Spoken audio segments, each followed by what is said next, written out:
I made a post about the fact that every parent should plan to give their children or their child the luxury experience. By luxury experience, I mean those exquisite experiences, high-end experiences that expose them to the good life, to the rich life, that expose them to the soft life. For example, plan to travel with your children on a vacation. It can be between states, it can be outside the country, it can range from that, flying, to also fine dining, eating outside of the normal regular way you eat at home.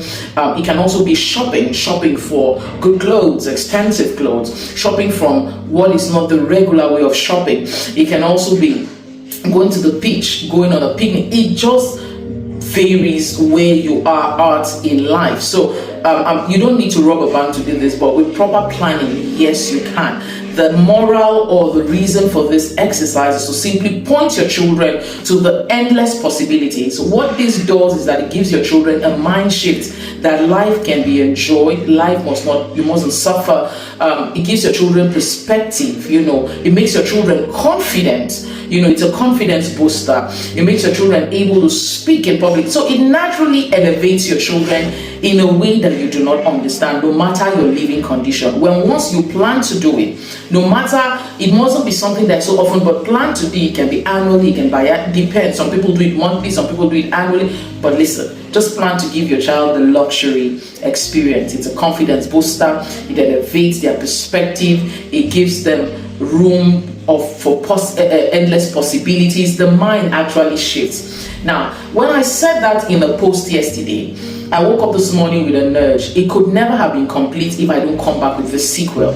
Now, when you have children, for example, sorry, I'm using my children's crayons or their watercolors. My marker is a little crazy at the moment. Okay, let's see if I can risk it. Oh, see, it's gone. I've been doing a lot of writing lately, so forgive me for that. I didn't think I would do this. Remember the nudge came this morning. So, children. When you have children, wherever you see children, what you have there, you have background, you have parents, you have adults, guardians in their life. So here you have children. But you see, all fingers are not equal. So you see, all children do not come from the same background, and their planning strategies are not the same. So you have the children, you have the privileged children. Now, by the privileged children, I mean the children who possibly their parents may not need to plan as much to take them on vacations, possibly outside the country. Maybe these people do it monthly, annually. These people do it as often as, it's no biggie. It's lifestyle for them, and maybe in this group you also have people who do not have to break a sweat, break the bank, or stress the muscle to give their children the luxury experience. And then you have the underprivileged children who are born into backgrounds where they have to plan. It has to take, so the parent really needs to understand that I don't want my child to be where I brought them into. I want them to elevate and escalate. So what I'm doing now is part of the plan to improve their life, their self-esteem, their confidence, to give them vision and perspective. So the underprivileged maybe, and this is not insulting, people are born, some are born with the advantage, others are not born with the advantage. You know what I mean? So you see, this is not just a show-off exercise. It is a strategy when you're raising children, giving them the luxury experience. So under the underprivileged, you have those people who possibly will struggle, who have to plan, who have to do it once in a while, but they try once in 2 years, once in a year, once in 3 years, depending on what that luxury experience is, but they just try in contentment, in gratitude, and with purpose. You know what I mean? Good. While you were thinking that this is for these people under the underprivileged category may not need to. They already know that, look, life is not a bed of roses, but I'm trying. So their children have experienced hardship of some sort. Their children have experienced disadvantage of some sort. So their children are always able to say, oh, so this is life. Life can be better. And their children aspire very ruggedly. They may work twice as hard. They may push twice as hard, but they have a vision to make life better. Most of the time, this is where we see. That's why we see that sometimes you get like children of paupers have become kings and are dining at big tables. When you look at the trajectory, I don't want to go back and forth. And you see, these are possibilities. Anybody can elevate. So this luxury experience is a gift and a training you're giving your child, an exposure that is necessary.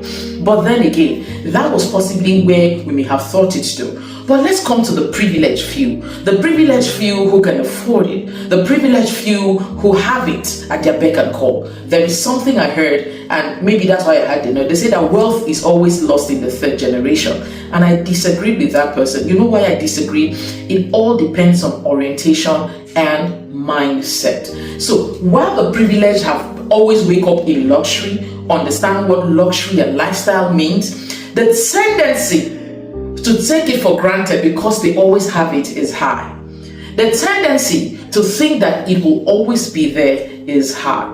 The thing about wealth is that why we call it generational wealth is that it's kept from generation to generation. But the thing about generational wealth is that it can be increased. Wealth on its own can be increased. Wealth can grow. Wealth can diminish when it comes to tangibles. So you see, there is an attitude to sustain luxury.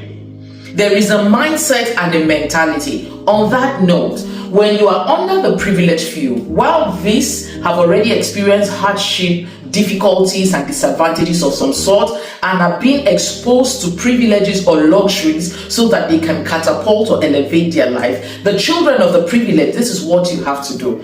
Let your children see the flip side of the coin. Let your children understand emotional intelligence, the discipline of generating wealth, the discipline of maintaining wealth, the discipline of knowing that life is on a flip side, not luxury. There is a disadvantage, there is lack, there is poverty. Let them understand how to manage wealth. Let them understand and have the character and the assimilation to understand that it is not always what it is. So in parenting the privileged, expose them as well to certain situations, to certain things that points them to the fact that life is not always a bed of roses. So a certain demeanor, a certain character, a certain approach can make you lose everything you have at your beck and call just by the snap of a finger. So you see, that is why you see that certain families that are well known for wealth have a tradition, a culture, an identity that helps them preserve that generational wealth within a particular circle, within a particular aesthetic, within a particular group. This is a deep subject, sorry to say. That's why, sorry, I have to make reference. I brushed it here in my book for the child's sake. That when you're raising children, it is much more than the simple things. People do things at this level for different kind of reasons. Why you see, it is undeniable that we are all not born on the same stratification. Some people are more advantaged than the others. And while the less advantaged aspire to become, aspire to break cycles, aspire to begin new cycles, and don't want to go back to the doldrums where they've come from. Those who already have the advantage may find it very easy. But the wrong mindset, the wrong attitude, the wrong discipline, and the wrong character can take them away from the privileges that they were born to meet. It can tarnish and rubbish whatever it is that they met. So you see, life is in flip sides. And even in parenting, it is always very reasonable to ensure that your children have a picture of what side of the divide, of both sides of the divide, so that when they live their lives, they can truly make informed choices. On that note, you can grab a copy of my book called For the Child's Sake. The link is in my bio and also on the caption of this video.